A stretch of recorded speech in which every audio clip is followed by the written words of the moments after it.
ഇപ്പോൾ ഹസ്കർ പറഞ്ഞു നമ്മൾക്ക് മനഃപൂർവ്വം വിവാദങ്ങളിലേക്ക് തള്ളിവിടേണ്ട സാഹചര്യം സംഘപരിവാറിനുണ്ട് എന്ന്. സംഘപരിവാർ ഇതിനകത്തിൽ പ്രത്യേകിച്ച് അഭിപ്രായങ്ങൾ എന്തെങ്കിലും പറഞ്ഞിട്ടുണ്ടോ എന്നെനിക്കറിയില്ല. പക്ഷേ വിവാദങ്ങൾ ശബരിമലയെ എന്നും പിടികൂടിയിട്ടുണ്ട്. 50കളിലെ ശബരിമല ക്ഷേത്രം തീവച്ച് നശിപ്പിച്ച് വിഗ്രഹം തച്ചുടയ്ക്കുന്ന വിവാദമായിരുന്നു ഉണ്ടായത്. അതിൻ്റെ ഉത്തരവാദികളെ ഇതുവരെ കണ്ടെത്തിയിട്ടില്ല.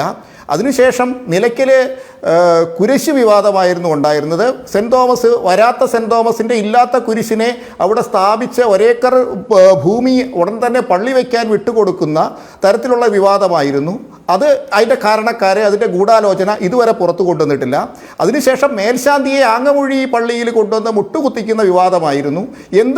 എന്തിനു വേണ്ടി ശബരിമല മേൽശാന്തിയെ അവിടെ കൊണ്ടുവന്ന് മുട്ടുകുത്തിച്ച് അതിൻ്റെ പ്രചരണം നടത്തിയെന്നുള്ള അതിൻ്റെ ഗൂഢാലോചന ഇതുവരെ പുറത്തു വന്നിട്ടില്ല. ശബരിമലയിലെ അരവണ നിവേദ്യ സാധനത്തിലെ എലിവാൽ കണ്ടെത്തിയ അതുമായി ബന്ധപ്പെട്ടുള്ള ഗൂഢാലോചനകളെ ഇതുവരെ പുറത്തു കൊണ്ടുവരാൻ ഇവിടുത്തെ ഒരു സർക്കാരിനും അന്വേഷണ ഏജൻസിക്കും കഴിഞ്ഞിട്ടില്ല.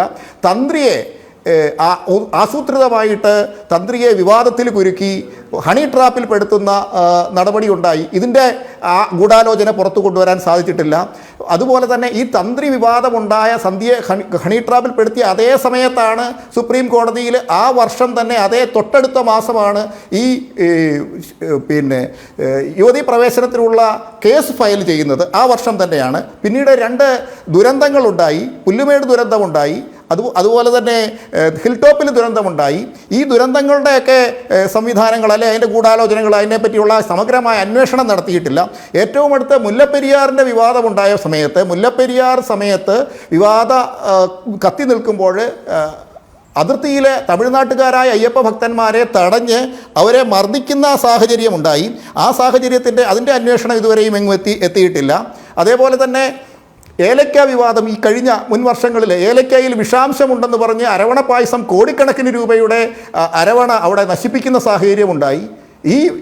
ഇതേ ഏലക്ക തന്നെയാണ് പന്തളത്തും എരുമേലിയിലും നിലയ്ക്കലും ഒക്കെ പായസത്തിൽ ചേർത്ത് വിതരണം നടത്തിയത്. ഇങ്ങനെ ശബരിമലയിലെ മാത്രം ഏലക്കയിൽ വിവാദം ഉണ്ടാക്കിയതിൻ്റെ ഉദ്ദേശം എന്താണെന്ന് മനസ്സിലായില്ല. അതിൻ്റെ വിവാദം പുറത്തു കൊണ്ടുവന്നിട്ടില്ല. അതിൻ്റെ ഗൂഢാലോചന പുറത്തു കൊണ്ടുവന്നിട്ടില്ല. ചെമ്പോല മോൻസൻ മാവുങ്കലിൻ്റെ ചെമ്പോല തിട്ടൂരത്തിൻ്റെ ഗൂഢാലോചന പുറത്തു കൊണ്ടുവന്നിട്ടില്ല. വിമാനത്താവളവുമായി ബന്ധപ്പെട്ട് അവിടെ ശബരിമലയുടെ പശ്ചിമ ദേവസ്വത്തിൻ്റെ 200 ഏക്കർ ഭൂമി 900 ഏക്കർ ഭൂമിയിലെ 200 ഏക്കർ ഭൂമി പശ്ചിമ ദേവസ്വത്തിൻ്റേതാണെന്നിരിക്കെ അത് അവിടുത്തെ എസ്റ്റേറ്റുമായി ബന്ധപ്പെട്ട് ഏറ്റെടുക്കുന്ന തരത്തിലേക്ക് ഇപ്പോൾ അവസാനമായിട്ടൊരു നിയമ ഉത്തരവ് വന്നിട്ടുണ്ട്. കൈവശ ഭൂമികളൊക്കെ അവരുടെ കൈവശ അവകാശം കൊടുക്കുന്ന തരത്തിലേക്ക്. ഈ ക്ഷേത്രഭൂമിയാണ് ഈ കൈവശം വെച്ചിരിക്കുന്നത്, ഈ എസ്റ്റേറ്റ് ഭൂമിയൊക്കെ. ഈ വിവാദങ്ങളൊക്കെ എന്താണ് ശബരിമല എല്ലാ കാലത്തും വിവാദങ്ങളിലേക്ക് വലിച്ചിഴച്ചതാരാണ്? ശബരിമലയിൽ യുവതീ പ്രവേശനത്തിൻ്റെ സുപ്രീം കോടതി വിധി വന്നപ്പോൾ ആകെ സർക്കാരിന് ചെയ്യാനുണ്ടായിരുന്നത് പമ്പയിലിരിക്കുന്ന ഒരു ബോർഡ് എടുത്തു മാറ്റുക എന്നുള്ളതാണ്. അവിടെ യുവതികൾക്ക് നിയന്ത്രണമുണ്ട് എന്നുള്ള ബോർഡ് എടുത്തു മാറ്റുക എന്നുള്ളതാണ് സർക്കാരിന് ചെയ്യാനുള്ളത്. ആ ബോർഡ് എടുത്തു മാറ്റുന്ന ചടങ്ങ് കഴിഞ്ഞാൽ അവിടുത്തെ വിധിയുടെ നടപടി കഴിഞ്ഞു. പക്ഷേ ആളുകളെ മനഃപൂർവ്വമായിട്ട് തള്ളിക്കയറ്റാനായിട്ട് ഗൂഢാലോചന നടത്തി സർക്കാരിൻ്റെ പോലീസിൻ്റെ ഒത്താശയോടുകൂടി മനഃപൂർവ്വം അവിടെ ആളുകളെ കൊണ്ടുവരുന്ന നടപടി എന്തിനു വേണ്ടിയായിരുന്നു?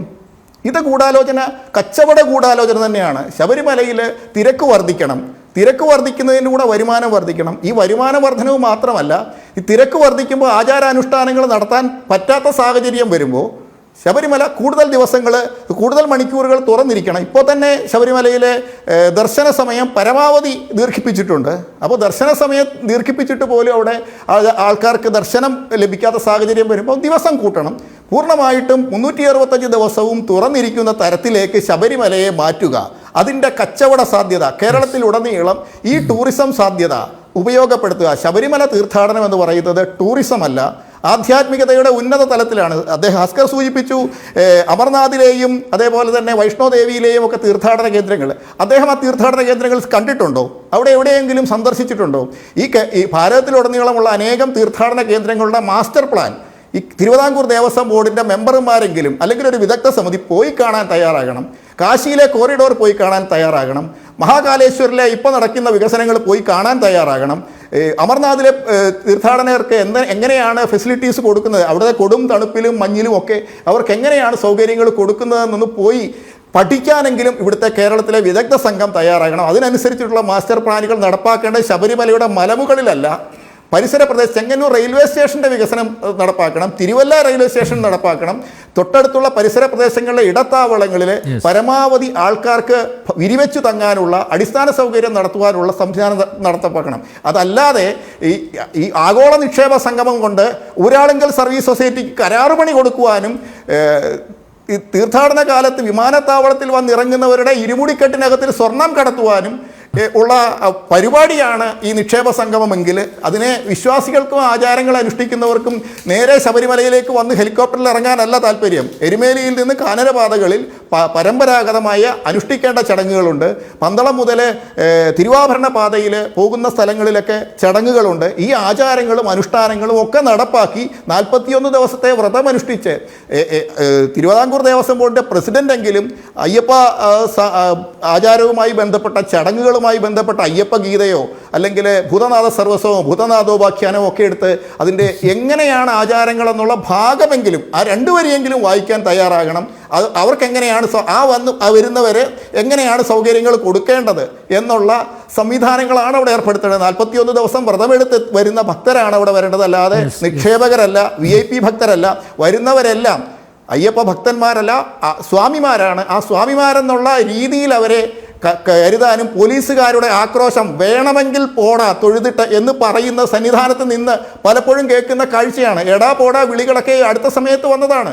സ്വാമി എന്നല്ലാതെ ഒരു പോലീസുകാർ പോലും, ഒരു പോലീസ് അയ്യപ്പൻ പോലും, അങ്ങനെയാണ് അവരെ സംബോധന ചെയ്യുന്നത്. പോലീസുകാരെ പോലും പോലീസ് അയ്യപ്പൻ എന്ന് സംബോധന ചെയ്തിരുന്ന സമയത്ത് സ്വാമി എന്ന് വിളിക്കുന്നതിന് പകരം എടാ എന്നും പോടാ എന്നും വിളിച്ച് സംബോധന ചെയ്ത് ചൂരൽ വടി കൊണ്ട് അടിച്ച് ഈ കാളച്ചന്തയിലേക്ക് കാളകളെ കൊണ്ടുപോകുന്ന തരത്തിലേക്ക് ഈ ക്യൂ കോംപ്ലക്സുകളിലേക്ക് തള്ളിക്കയറ്റി നിർത്തുന്ന സാഹചര്യമാണ് ശബരിമലയിലുള്ളത്. നിങ്ങൾ പോയി കാണാൻ തയ്യാറാണ് വൈഷ്ണോദേവിയിൽ എങ്ങനെയാണെന്നും അതേപോലെയുള്ള സ്ഥലങ്ങളിൽ എങ്ങനെയാണ് സൗകര്യങ്ങൾ ഏർപ്പെടുത്തിയിരിക്കുന്നത്. അല്ലാതെ ഊരാളുങ്കൽ സർവീസ് സൊസൈറ്റിക്കുള്ള കരാറുപണി ഏർപ്പെടുത്താനും അതിൻ്റെ നിക്ഷേപത്തിൻ്റെ ലാഭം കൊയ്യാനുമാണ് അയ്യപ്പ സംഗമമെങ്കിൽ വിശ്വാസികൾക്ക് അവിടെ തിരക്ക് വർദ്ധിക്കണമെന്നോ വരുമാനം വർദ്ധിക്കണമെന്നോ അല്ലെങ്കിൽ ഈ ചടങ്ങുകൾക്ക് സൗകര്യങ്ങൾ VIP ദർശനമോ ഒന്നുമല്ല. അവർക്ക് ത്യാഗം സഹിച്ച് കല്ലും മുള്ളും ഒക്കെ ചവിട്ടി തന്നെ നടന്നു പോകുവാനാണ് താല്പര്യം. അല്ലാതെ ട്രെയിനിൽ വന്നിട്ട് നേരെ പമ്പയിൽ ഇറങ്ങി അവിടുന്ന് ഹെലികോപ്റ്ററിൽ പോകുന്നതിൽ ഒരു അയ്യപ്പ ഭക്തനും ആഗ്രഹിക്കുന്നില്ല. അങ്ങനെയുള്ളവർക്ക് വേറെ ഇടങ്ങളുണ്ട്. തീർത്ഥാടനത്തിൻ്റെ ഏറ്റവും പരമമായ 41 ദിവസത്തെ ബ്രഹ്മചര്യ വ്രതം അനുഷ്ഠിച്ച് വരുന്നവർക്ക് അവരുടെ ചടങ്ങുകൾ നിർവഹിക്കാനുള്ള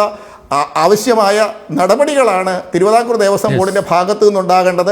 അതിനുള്ള ആവശ്യത്തിൽ കൂടുതൽ പണം ശബരിമലയ്ക്ക് ലഭിക്കുന്നുണ്ട്. ശബരിമലയ്ക്ക് ലഭിക്കുന്ന പണം കൊണ്ടാണ് 1400 ചില്ലുവാനം ക്ഷേത്രങ്ങൾക്കുള്ള അല്ലെങ്കിൽ ജീവനക്കാർക്കുള്ള ശമ്പളവും പെൻഷനും വരെ കൊടുക്കുന്നത്. ആ തുക എടുത്ത് ശബരിമല വികസനത്തിന്, ശബരിമലയിലെ ഭക്തർക്കുള്ള അടിസ്ഥാന സൗകര്യങ്ങൾക്ക് നിലവിലുള്ള ഒരു മരം പോലും മുറിക്കാതെ ശബരിമലയിലെ കാനനത്തിലുള്ള ഒരു മൃഗങ്ങൾക്ക് പോലും ശല്യമുണ്ടാകാത്ത തരത്തിലുള്ള വികസനമാണ് നടത്തേണ്ടത്. നടത്തുന്നതിനോട് യോജിക്കാനായിട്ട്, നടത്തുന്നതിന് എല്ലാ പിന്തുണയും നൽകാനായിട്ട് ഇവിടെ എല്ലാ അയ്യപ്പ ഭക്ത സംഘടനകളും തയ്യാറാണ്. അല്ലാതെ ഇത്തരത്തിലെ VIP ഭക്തന്മാരുടെ VIP വിസിറ്റിനുള്ള ഇടമാക്കുവാൻ ഹെലിപ്പാഡുകളും റോപ്പ് വേയും ഒക്കെ ശബരിമലയിലേക്ക് കൊണ്ടുവരുന്നത് തിരക്ക് വർദ്ധിപ്പിച്ച് സാധാരണ ഭക്തന് തൊഴാൻ പോലും ഒക്കാത്ത സ്ഥിതി വന്ന് ഇത് ഒരു 365 ദിവസവും തുറക്കുന്ന വരുമാന സ്രോതസ്സാക്കി മാറ്റുവാനുള്ള നടപടികളെ എതിർക്കുക തന്നെ ചെയ്യും. ഓക്കെ, അപ്പോൾ അഡ്വക്കേറ്റ് അസ്ക, വിവാദങ്ങൾ ആരാണ് ഉണ്ടാക്കുന്നത് എന്ന് വളരെ കൃത്യമായി ഹ്രസ്വമായി പൃഥ്വിബാലയോട് വിശദീകരിച്ചിട്ടുണ്ട്. ഞാൻ